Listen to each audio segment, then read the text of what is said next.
Hello friends, welcome to my channel. Previously we saw how to write paper 1. मैंने उसके कुछ key points दिए थे. Now the next is paper 2. Okay, so important key points for paper 2. Let's start. Points to remember while writing the paper. Some points are common for both, that is attempt questions, every questions. ये बहुत जरूरी है क्योंकि कब कौन सा question गलत हो जाए तो आपको उसके फुल मार्क्स मिल सकते हैं. So attempt every question. Read questions properly. Are if you not understand, read it twice. अगर आपको नहीं समझ में आ रहा है आप दो बार पढ़ो. क्यों? ऐसा नहीं होना चाहिए कि आपने वो क्वेश्चन पढ़ा था लेकिन कुछ ट्विस्ट करके पूछ लिया है तो आप नहीं लिख पा रहे हो. Okay, solve question wise if possible, but if not possible, solve a complete question at a time. तो जब आप क्वेश्चन नंबर 2 सॉल्व करोगे तो try to solve A and B section both together. Okay, A में भी फिर से आपको मिलेंगे दो क्वेश्चंस 3 मार्क्स के लिए और बी में एक सॉल्व करना होता है. तो आप जैसे कंफर्टेबल हैं आप वो क्वेश्चन नंबर से स्टार्ट करो लेकिन वो कंप्लीट क्वेश्चन एक ही जगह पे लिखो. आपको नहीं आ रहा है लीव द स्पेस. अभी आप नेक्स्ट पॉइंट देखेंगे. If you don't know any question or sub question then write it afterward, लेकिन स्पेस आप वहीं पर छोड़ें. Okay, because you know for every question how much space you have to leave, तो आप उतना अप्रोक्सीमेशन के साथ छोड़ सकते हो space. For every question enter question number because it is, if any question is wrong in your paper then you will get full marks. So please enter question number properly. Question number बहुत जरूरी. Last year CS2 में भी ये चीज हुई थी. Okay, for 4 marks. तो अगर स्टूडेंट्स कंफ्यूज्ड है और उसे पता भी है कि ये तो गलत प्रिंट हुआ है, सो डू दैट. ओके, क्योंकि आपको वो सिर्फ लिखने का भी मार्क्स मिल जाता है कि आपने वो अटेम्प्ट किया था. Draw diagram with pencil and proper nomenclature. तो जहां पे भी ब्लॉक डायग्राम है जेनेरिक और हाँ, आप डिफरेंस फाइंड आउट करो block diagram of 8085 and generic micro processor, दोनों में क्या डिफरेंस है. क्योंकि बोर्ड में मैंने ये पेपर चेकिंग में देखा है कि ब्लॉक डायग्राम पूछा तो जेनेरिक स्टूडेंट्स ड्रॉ कर रहे, जेनेरिक में ब्लॉक डायग्राम, ऐसा भी काफी लोगों ने किया है. सो check out the difference between generic and block diagram of microprocessor 8085.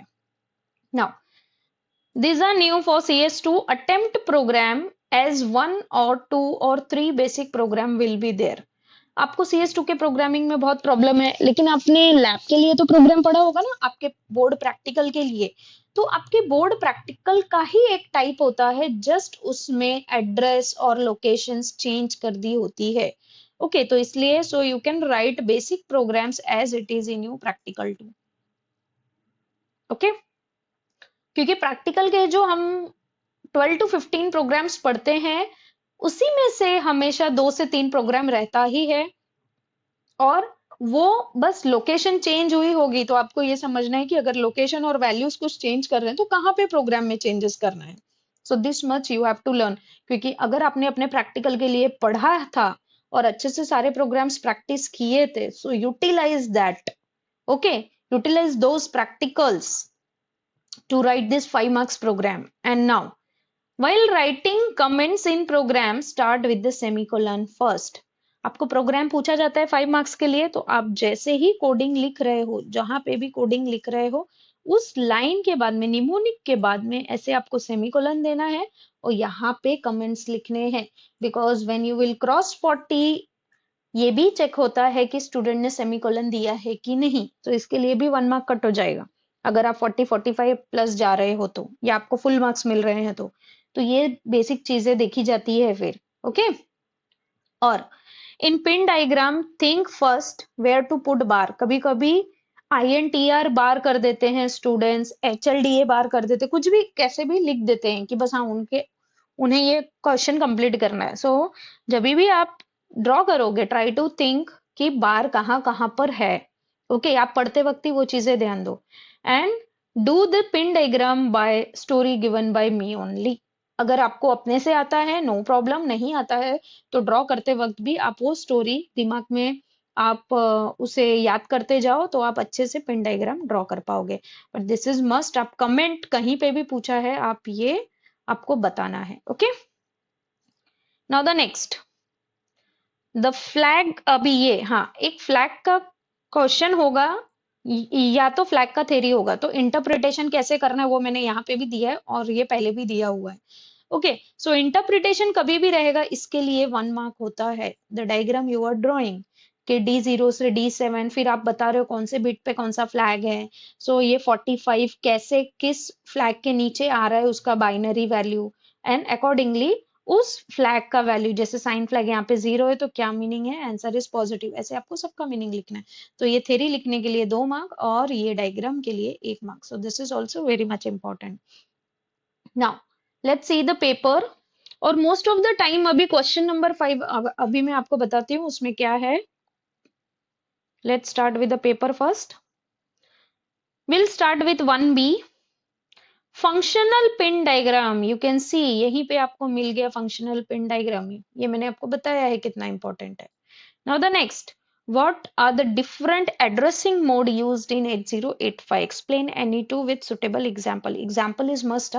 आपको दो एड्रेसिंग मोड लिखने के लिए कितना है, 3 मार्क्स। तो पहले आप कैलकुलेशन सोचो, 1.5 mark for 2 addressing mode, 1 1। Okay, जिसमें से हाफ मार्क आपका एग्जाम्पल होगा and 1 mark is for theory. तो आप जो भी लिखोगे सोच समझ के लिखो। Now compare UTP and fibre optic cable. कितने points, 3 attributes, 3 marks. It is very easy to score and very easy to write. The frequency है, okay, that is the speed, then cost of wire, then कैसे utilise होता है, EMI कितना है। बहुत simple points है, वो सारे कंपैरिजन मैंने आपको बताए कैसे याद रखने हैं। Now 2A, state any 3 addressing mode of 8085 with example. आप देख सकते हो ये क्वेश्चन अभी अभी यहाँ पे पूछा, फिर से यहाँ पे पूछा, 6 मार्क्स सिर्फ इसी के लिए पूछा गया है। So this is very much important. Okay, तो फ्लैग है, एड्रेसिंग मोड है, ये सारी चीजें पूछते ही हैं। Now explain the purpose. अभी LDAX-B कैसे काम करता है, कैसे, तो मैंने जैसे आपको लिखा के बताया था, the meaning, symbol, byte, group, mode and example by taking one value. तो ये आपको ये उसी तरीके से बताना है। ओके, तो इसी तरीके से आपको ये सारी चीजें सॉल्व करनी है। तो एक एक लिखने के लिए आपको 1 मार्क है and very easy theory for these things. Next is what is topology, explain बस टोपोलॉजी इन डिटेल। तो बस टोपोलॉजी के लिए 2 मार्क, टोपोलॉजी के लिए 1 मार्क। नाउ एनीवन, तो आपको पता है मैंने ये बताया था कि इसमें कुछ 6 कंटेंट आपको पढ़ने हैं, लाइक ये stack pointer, okay, program counter, ये सब सारी चीजें, एक्यूमुलेटर, ये सभी, IR, ID, टेम्परेरी में आपको क्या क्या बताना है, BCDEHL, ये सारे क्या है, टेम्परेरी है। ओके, तो ये हर एक का थ्योरी लिखने के लिए आपको मिलेगा 1 1 मार्क। आपको ये भी बताना है कितना बीट है, that is important. That is temporary is for 8 bit, stack pointer is 16 bit, this is 8 bit and it is also 8 bit. आपको ये सारी चीजें बतानी है। Now explain the programming model of 32 bit version. ये भी मैंने आपको ये चैप्टर की थ्योरी में, that is the third chapter, Intel x86 family, कि इसमें 2 वर्जन है, एक 32 बिट है, एक 16 बिट है। तो आपको थोड़े से ही चेंजेस करके 32 बिट में है, तो आप एक पढ़ोगे दोनों प्रिपरेशन हो जाएगा। तो देखो आपको यहाँ पे 32 बिट पूछा हुआ है 4 मार्क्स के लिए, तो 2 marks is for drawing and 2 marks is for, आप देख सकते हो इसका थ्योरी भी लिखना है। Okay, now see the next one, 3A, the flag. यहाँ पे फ्लैग का वैल्यू दिया हुआ है, that is CDH and interprets it's meaning. तो ये टाइप का प्रॉब्लम अभी अभी मैंने आपको बताया कि फ्लैग भी कंपलसरी पेपर में पूछते हैं। नाउ सी, यहाँ पे फंक्शनल पिन डायग्राम पूछा था 3 मार्क्स के लिए, और यहाँ पे उसी पिन डायग्राम में से 3 पिन्स की थ्योरी पूछी गई है। सो नेक्स्ट 3 मार्क, तो अकेला 6 मार्क्स आपको मिल रहा है पिन डायग्राम से। Okay, now any 6 features of 8051 micro controller. इसके काफी सारे फीचर है, 11 फीचर्स है। तो आप अच्छे से पढ़ो ताकि वो 4 मार्क्स के लिए आए तो आपको 8 पॉइंट्स लिखने पड़ेंगे, 3 मार्क्स के लिए तो 6 पॉइंट्स, और पॉइंट्स बहुत सिंपल हैं इसके। Now explain various applications of micro controller, आपको बताना है ये किधर टॉयज में यूज होता है, होम अप्लायंसेस में यूज होता है, कैसे यूज होता है, ये सारी चीजें। तो वेरियस एप्लीकेशन बोला है तो यहाँ पे आप ध्यान दो कि मार्क्स कितना है, 4 marks, so you have to write 4 points, okay। मतलब मिनिमम 4 होना चाहिए, आपको ज्यादा आता है ज्यादा लिखो तो जो वैलिड पॉइंट्स होंगे उसके लिए आपको फुल मार्क्स मिलेंगे। Now the next is write a short note on shielded twisted pair cable with its characteristic. It's very simple. That is shielded means STP. STP के फीचर्स आपको लिखने हैं। ये ट्विस्टेड पेयर केबल में पड़ा हुआ है, पॉइंट्स भी मैंने 8 पॉइंट्स दिए हैं। So please go through it क्योंकि कंपैरिजन में ही हमने सारे पॉइंट्स कवर किए हैं। Now define the following terms, तो ये टी स्टेट इंस्ट्रक्शन साइकिल ये सब है ना, ये आप लिखो, इसका स्टेटमेंट लिखो। लेकिन जब आप 45 प्लस जाओगे ना तो इसमें आपने क्या ड्रॉ किया, ये ड्रॉ वाला जो स्ट्रक्चर है जिसमें एक एक टी स्टेट हमने बताया है, okay. So minimum 6 to 7 T states are drawn that time. तो आप वो डायग्राम एक्सपेक्टेड होता है जब आप 45 प्लस जा रहे हो तो, ठीक है। Now the next is accumulator contains data means a kind of problem from chapter number 2, जो मैंने बताया था कि एक 3 या 4 मार्क्स का प्रॉब्लम आएगा इसमें से। तो ये प्रॉब्लम सॉल्व करने के लिए you have to see first कि इसमें कुछ इंडिपेंडेंट और कुछ पूछा है क्या, इंडिपेंडेंट और डिपेंडेंट वर्ड। तो आप देखो पहले एक्यूमुलेटर का वैल्यू दिया हुआ है, ई का value 22H। Right the content of accumulator after step wise execution. Step wise means क्या हो गया, डिपेंडेंट। इसके अंदर जो ए यूज होगा दैट इज 66H, ओके। और जो नया ए मिलेगा वो सीएमए में यूज होगा और जो सीएमए का ए मिलेगा वो आरआरसी। तो स्टेप वाइज मींस आप पहले आपको पहला ही सॉल्व करना है, ये मैंने दोनों बताया, डिपेंडेंटली और स्टेप वाइज मींस इंडिपेंडेंटली। तो डिपेंडेंटली और step wise both are same, okay. तो जब आपका पहला आंसर राइट आएगा तभी आपका सेकंड वन भी राइट आएगा, अकॉर्डिंगली थर्ड वन भी आएगा। तो इसमें पहला क्वेश्चन राइट होना बहुत जरूरी है। तो जब आप पहला सॉल्व करोगे सी टू इट कि आप उसे 2 बार क्रॉस चेक करो ताकि आपको एक्यूमुलेटर का वैल्यू करेक्ट मिले, because the new value will be used in the second one and second का एक्यूमुलेटर का वैल्यू थर्ड वन में यूज होगा, okay. Now the C, right a short note on 6 important characteristic of transmission media. ये भी मैंने बताया था, networking chapter से कंपल्सरी क्वेश्चन है 3 to 4 मार्क्स के लिए, ओके। तो ये 6 इंपॉर्टेंट कैरेक्टरिस्टिक है तो यहाँ पे शॉर्ट में लिखना है, और कभी कभी 3 मार्क्स के लिए 3 ही पूछे जाते हैं, 4 मार्क्स के लिए 4, तो वहां पे शॉर्ट में नहीं, आपको डिटेल में लिखना पड़ेगा। Now the next, internal architecture of micro processor, block diagram आपको यहाँ पे ड्रॉ करना है। This is not generic, okay. तो this is block diagram of 8085, ये भी 4 मार्क्स का हो गया। तो आप देख सकते हो फर्स्ट चैप्टर से 2 डायग्राम, कितना सारा थेरी, 7, फ्लैग का theory 3 marks, accumulator stack pointer वाला theory 4 marks, okay, plus flag का प्रॉब्लम, एड्रेसिंग मोड, तो काफी सारी चीजें हैं फर्स्ट चैप्टर से। Now the next is write in short about these networking devices, modem, hub, repeater, router. तो जब 4 मार्क्स के लिए है तो आपको यहाँ पे सिर्फ शॉर्ट में लिखना है, just the functions, not the कि वो कैसे वर्क होता है, उसका डायग्राम, ये सब कुछ नीडेड नहीं है, just the functions, that is theory. Now see the programming part, हमेशा आप पहले प्रोग्राम बड़ा है इसे इतना बड़ा पढ़ने पे हमें समझेगा कि नहीं, ये मत जज करो, पहले देखो प्रोग्राम में क्या दिया है, क्या ये आपके प्रैक्टिकल के प्रोग्राम से मैच हो रहा है। सो अगर इसमें देखो a series of numbers are stored in these blocks, series of number means 1 to 10 लिखा है तो टोटल 10 नंबर्स। तो ऐसा प्रोग्राम लिखना है जिससे लार्जेस्ट वैल्यू ये 10 ब्लॉक्स में से हमें मिल जाए। तो ये भी काफी लोगों के कॉलेज में प्रैक्टिकल में प्रोग्राम दिया होगा, okay. This is the first. Next is the length of block is stored in, आपको लेंथ जो है वो कहाँ स्टोर करना है, 3000 पे। The block itself begin from the memory location 3001, तो लेंथ यहाँ पे स्टोर करना है एंड जो नेक्स्ट लोकेशन है वहां से आपका प्रोग्राम स्टार्ट होगा। तो यहाँ पे क्या करना है, इवन डेटा बाइट्स आपको कैलकुलेट करना है, इवन नंबर्स कितने हैं ये काउंट करना है, और वो काउंट कहाँ पे स्टोर करना है, 3232 में। तो ये काउंटर यूज करना है आपको यहाँ पे, ओके। नाउ द नेक्स्ट, ये भी काफी लोगों के क्लास में दिया होगा, ये थोड़ा सा वेरिएशन है लेकिन प्रैक्टिकल से। Program to exchange to hexadecimal numbers. Okay, तो अगर नंबर CDH है, memory stored at memory location 4000, add exchange number with original number stored in and store the result। तो अगर आपका पहला वैल्यू है CDH, ओके, तो इसको इंटरचेंज करके क्या मिलेगा, DCH। तो आपको ये पहले इंटरचेंज करना है। कैसे करते हैं ये, 4 टाइम RRC यूज करके नंबर इंटरचेंज हो जाता है, RRC। ओके, फिर आपको ये वैल्यू और ये वैल्यू दोनों का total by using this add, इससे आपको टोटल स्टोर करना है। कहां पर, 4001 में। तो थोड़ा थोड़ा लॉजिक हर एक प्रोग्राम में चेंज होगा, but you should know that how to start. Okay, now write a program to count the number of ones and zeros in 8-bit binary number। अभी कोई नंबर है, इसको हमने 8 बिट में लिखा, तो इसके अंदर कितने वंस एंड जीरोस है, ये थोड़ा सा डिफिकल्ट है आप लोगों के लिए, बिकॉज ये प्रैक्टिकल में भी नहीं है। So live.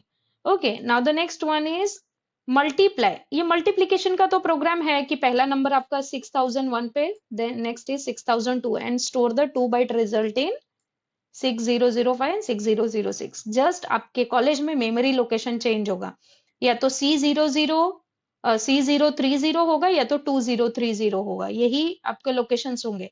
तो आप अपने कॉलेज का प्रोग्राम यूज करना है, बस ये लोकेशन की जगह पे आपको जो कॉलेज का आपने लोकेशन यूज किया होगा, C का सीरीज या 2 का सीरीज, उसकी जगह पे ये 6 का सीरीज यूज करना है। That's it.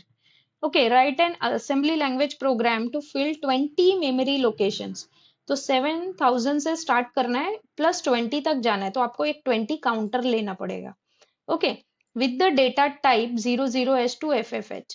तो ये हर एक जगह पे, मतलब 7000 पे क्या स्टोर करना है, 00, 7001 पे क्या होगा, 01। तो ये कंटिन्यू होते जाएगा, तो it is kind of increment. तो यहाँ पे ये नंबर आपको जो आप स्टार्ट करोगे, बस इसको इंक्रीमेंट करना है और यहाँ पे INRH करना है। ओके, सपोज ये वैल्यू आपकी B में स्टोर है, so this is you have to write INRB and this is INXH। तो HL जहां भी जाएगा वहां पे ये B को स्टोर करना है। ओके, दैट्स इट, ये बहुत सिंपल है। तो आप देख सकते हो ये 6 प्रोग्राम में से 4 से 5 प्रोग्राम आप इजीली लिख सकते हो। And nowadays it is like कि आपको एक प्रोग्राम दिया होगा दोनों C में, ये जो C सेक्शन है यहाँ पर C क्वेश्चन है, इसमें एक प्रोग्राम दिया रहेगा और उसमें 5 मार्क्स के लिए first mark is to write the purpose of program and second marks is to write down the comment and third one में आपको कुछ वैल्यू दी होगी और बताया होगा कि अगर ये value to the given memory location अगर हमने पुट किया तो वैल्यू क्या मिलेगा। ओके, पर्पज ऑफ प्रोग्राम, अगर आप प्रोग्राम कंपाइल करना मैंने सिखाया है CS2 का, अगर आप कर पा रहे हो तो आपको पर्पज मिल जाएगा, और पर्पज अगर आप कुछ नियर अबाउट लिख रहे हो आपको ये 1 मार्क पूरा मिल जाता है। ओके, कमेंट्स कभी भी आप लिखना मत छोड़ो। मैंने आपको बताया कि जो भी प्रोग्रामिंग की लाइंस दी होगी उसमें सेमीकोलन लगाना है और सारे लाइंस का मीनिंग लिखना है, that this value is move from A to C, C to A, increment हो रहा है यहाँ पे B। ओके, जो भी हो रहा है आप वैसे ही लिखो, बस यहाँ पे सेमीकोलन यूज करो तो आपको ये 2 मार्क्स पूरे मिल जाएंगे। पर्पस कैसे लिखना है, जैसे मैंने कंपाइलेशन सिखाया है, आप कंपाइल कर पा रहे हो so you will get purpose. Purpose means हमेशा सेम पर्पस, ऐसा नहीं कि एक ही पर्पस है, एक ही प्रोग्राम के अलग अलग वेज हो सकते हैं। तो अगर आपने कुछ नया पर्पस लिखा लेकिन वो एक्सेप्टेबल है तो उसके लिए भी मार्क्स मिलता है। एंड थर्ड वन, अगर आपने ये पर्पस कंपाइल करके लिखा है तो आपको समझ जाएगा कि वैल्यू अगर कुछ भी दी हुई है तो नेक्स्ट लोकेशन पे क्या मिलेगा। सो अगर आपको प्रोग्राम अटेम्प्ट करने में प्रॉब्लम है तो आप ये जरूर अटेम्प्ट करें, ऐसा टाइप का क्वेश्चन। ओके, लास्ट ईयर तो था नहीं वो, लेकिन अब मैक्सिमम टाइम वो पूछा जाता है, जो ताकि स्टूडेंट ज्यादा से ज्यादा स्कोर कर सके। ठीक है, so this is all about your paper 2। So here I completed or given you all key points that how to write paper of CS 1 and 2 both. Okay, so now the next video will be for programming. The similar programming जो मैंने बताया कि आपके lab के programme से वही मैं यहाँ पे देने वाली हूँ, प्लस समथिंग न्यू कुछ प्रोग्राम्स मैं देने वाली हूँ। Okay, so prepare those programs and I prefer you that first prepare your practical program and try to change the locations according to the aim. बस आप उतना सीख गए ना, आप प्रोग्राम कर पाओगे, that is my guarantee. Okay, so please don't forward the video, just learn each and every point for these two videos of CS1 and 2. Okay, because it will definitely help you to score good marks. So next will be for CS2 programming. Thank you, class.